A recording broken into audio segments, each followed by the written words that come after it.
Okay. Second Amendment rights. Welcome. To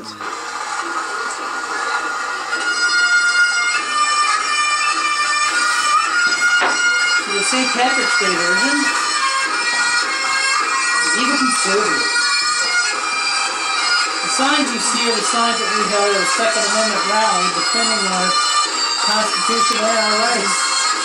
The Second Amendment isn't just about stopping burglars from breaking into your house, it's also about stopping people from trying to take over your rights and freedoms. Hello, it's me and I am him, an evil conservative. Along with my lovely camera person, we are here to discuss the topics of the day, and as you can hear, the bagpipes are blasting because it is St. Valentine's weekend. Well, it's about to be St.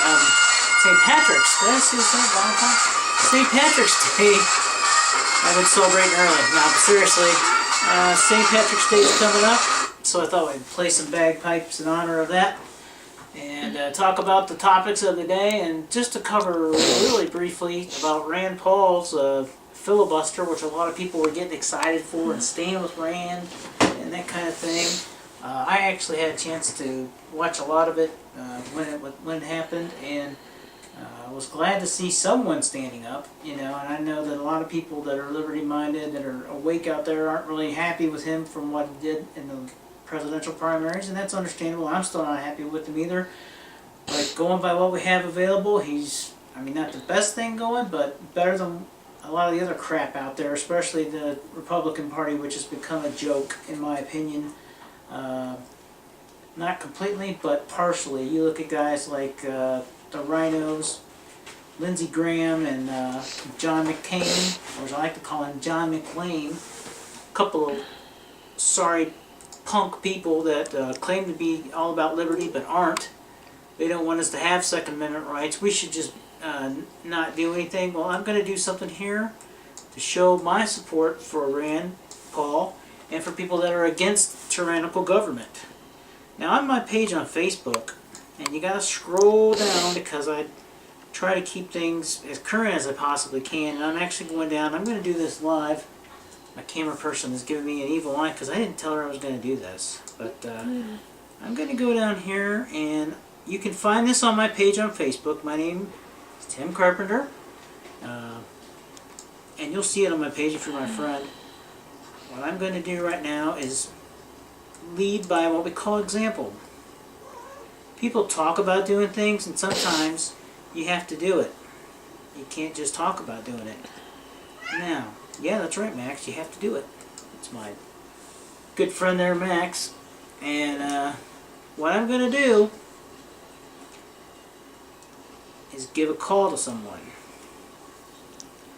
This number is the phone number for John McCain, his office in Washington, D.C.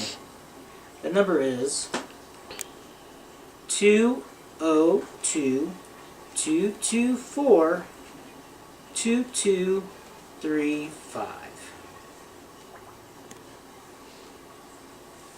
I'm going to put it on speaker so you might be able to hear it. Calling the office of Senator John McCain. If you are regarding a legislative issue and would like to leave a message for the senator, please press 1. If you need immediate assistance and would like to speak to a member of the senator staff, please press 2. If you are calling to schedule a meeting or invite Senator McCain to an event in Washington, What do I do? please email your request to office_scheduler@mccain.senate.gov. That's office, OFFICE I think we'll leave a message to cut time short. You have reached the comment line for Senator John McCain. Comment. Due to the high volume of calls we Ooh. receive, the Senator's voicemail often fills up faster than your comments can be recorded. Really?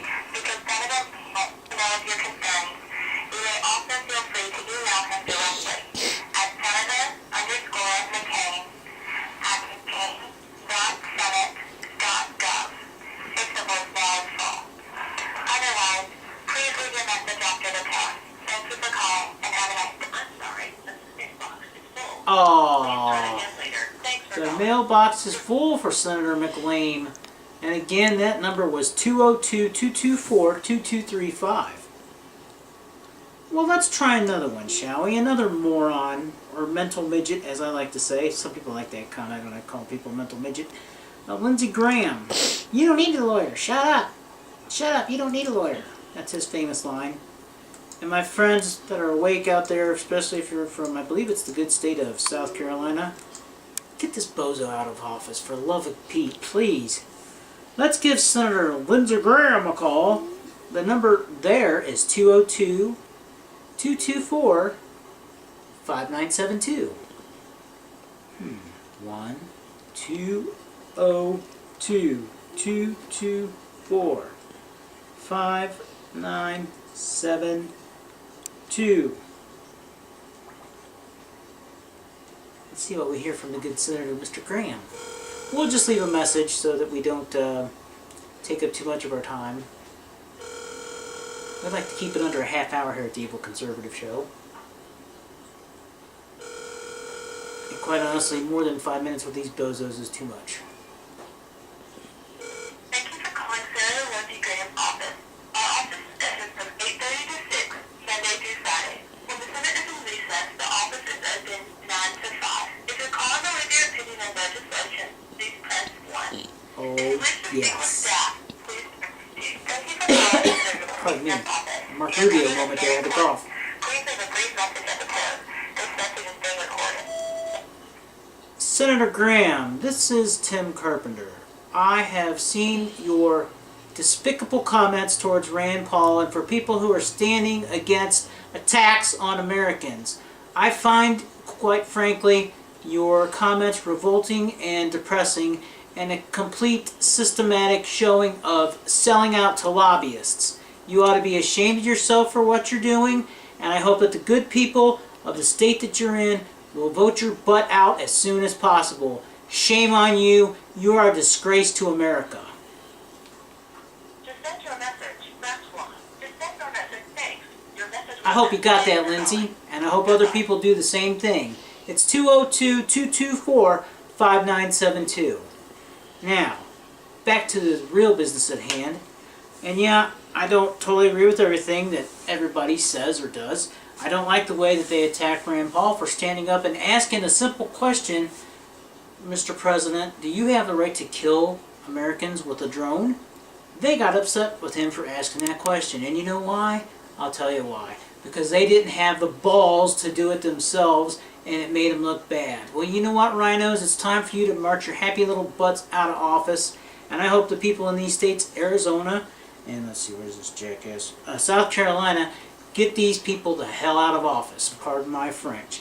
We got enough garbage here in West Virginia that we need to get rid of as well. Senator Joe Manchin and Jay Rockefeller, you two are disgusting pieces of crap that ought to be thrown out as well. Joe Manchin talked about being about the Second Amendment and for the people and all that other junk, and then turned his back on West Virginia so he could hop on the Obama lobbyist gravy train, which is a bunch of crap.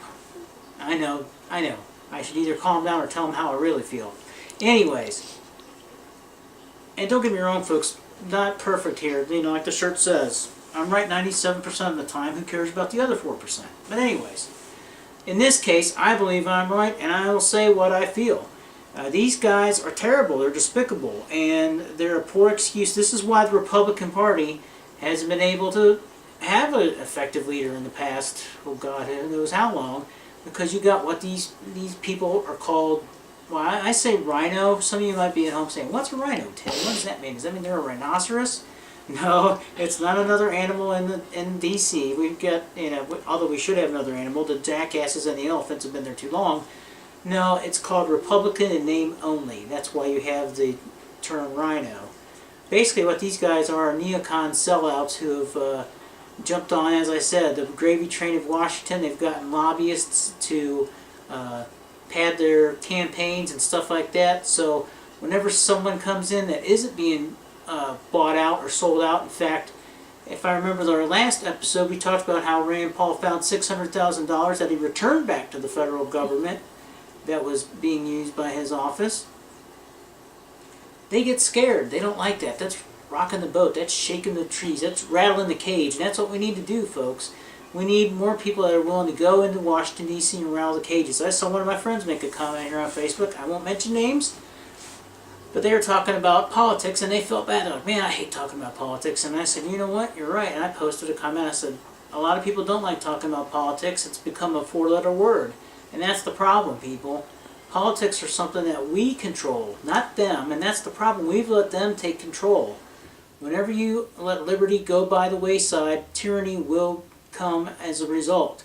Well, tyranny's already here, and it's infesting and infecting our government way worse than it has in the past.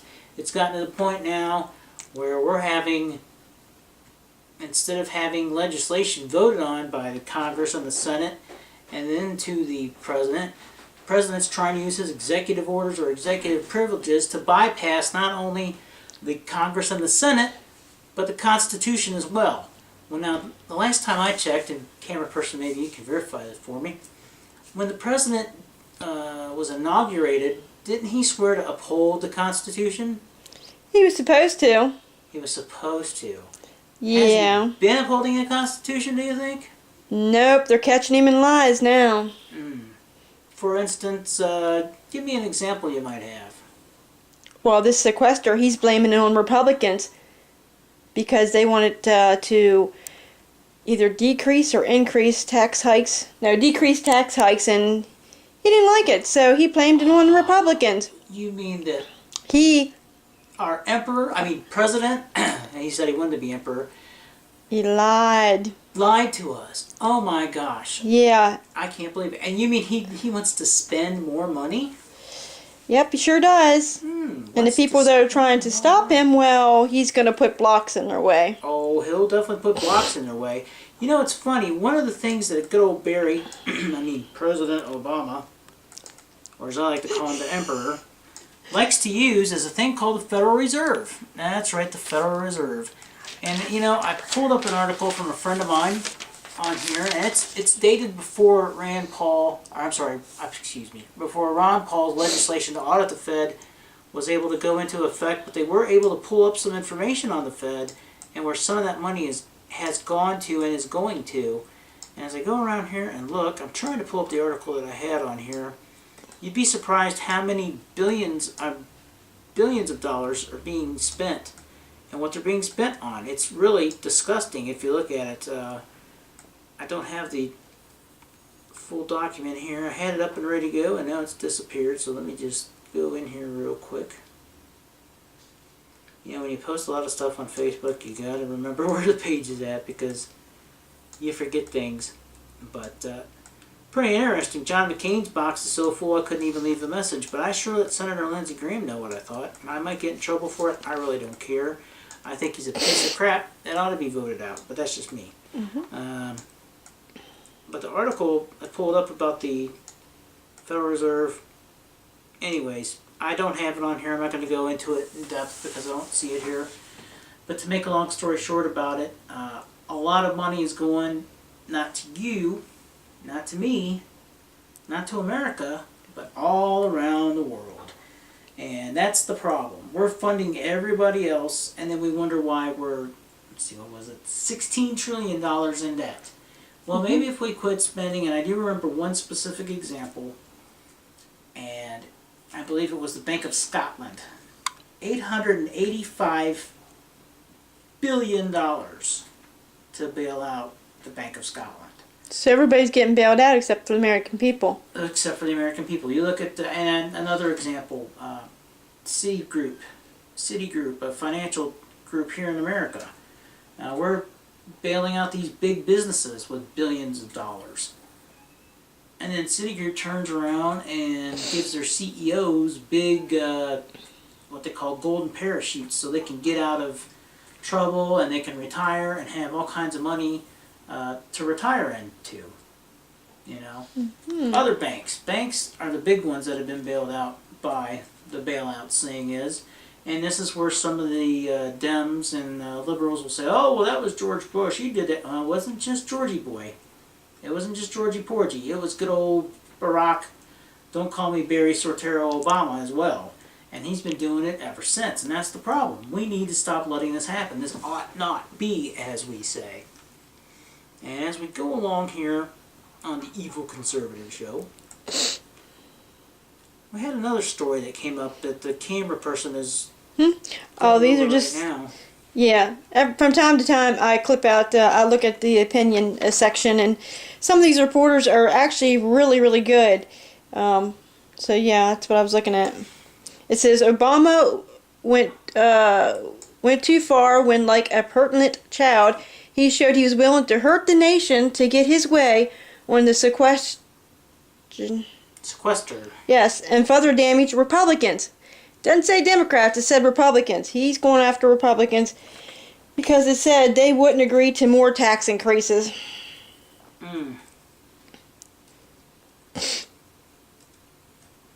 So basically, what's happened is, and another example of that is how many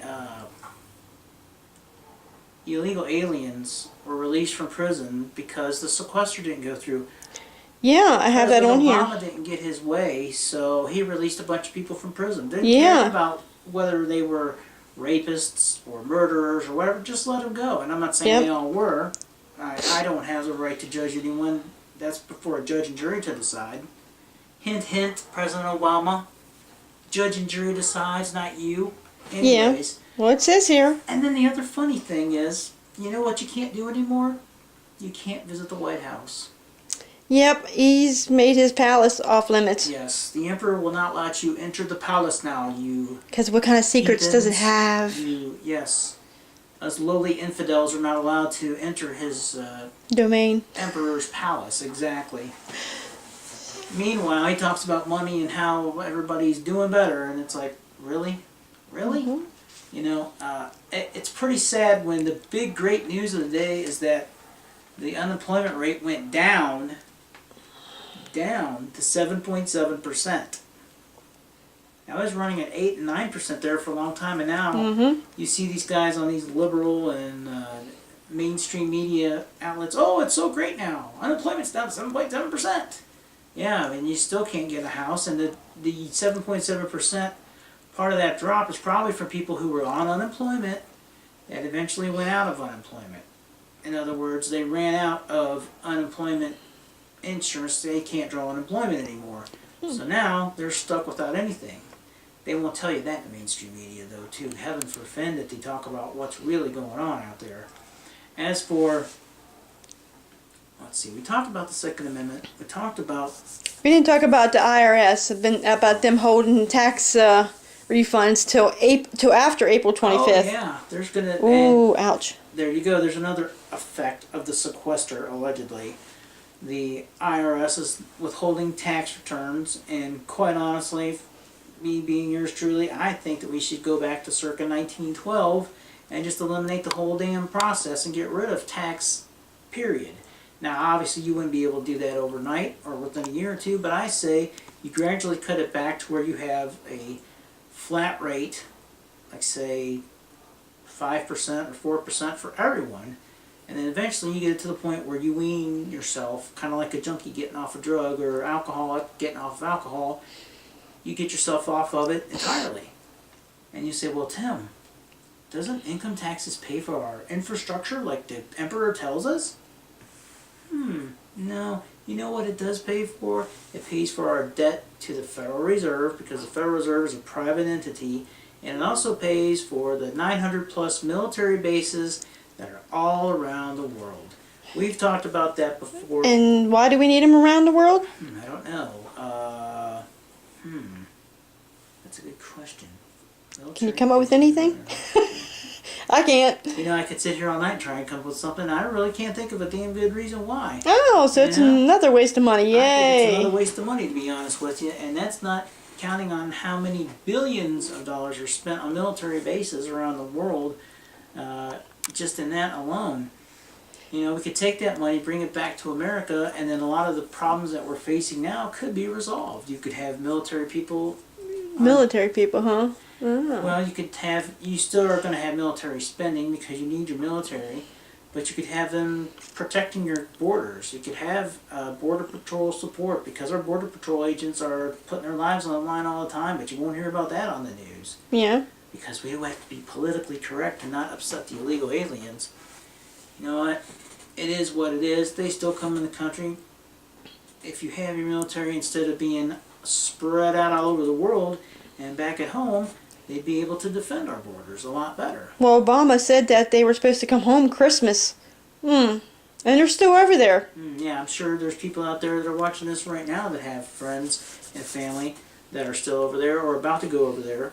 And they're still dying. And they're still dying. Exactly. Mm-hmm. And what are we gaining from it? More debt, basically. You know?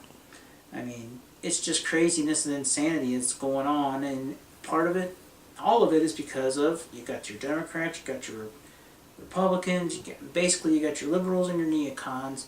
You've got a few good men that are in there fighting now for liberty and for the Constitution. The rest of them are just trying to throw it all away.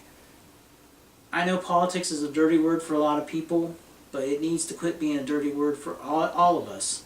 If you have one of these little cameras and you're able to go out there and talk about stuff, open your mouth and help everyone else open their eyes so they can see what's really going on in America. Before it's too late. Before it's too late, because you're not going to see this on ABC, NBC, CBS, Fox, CNN, or any other BCs like MSNBC or CNBC or wherever.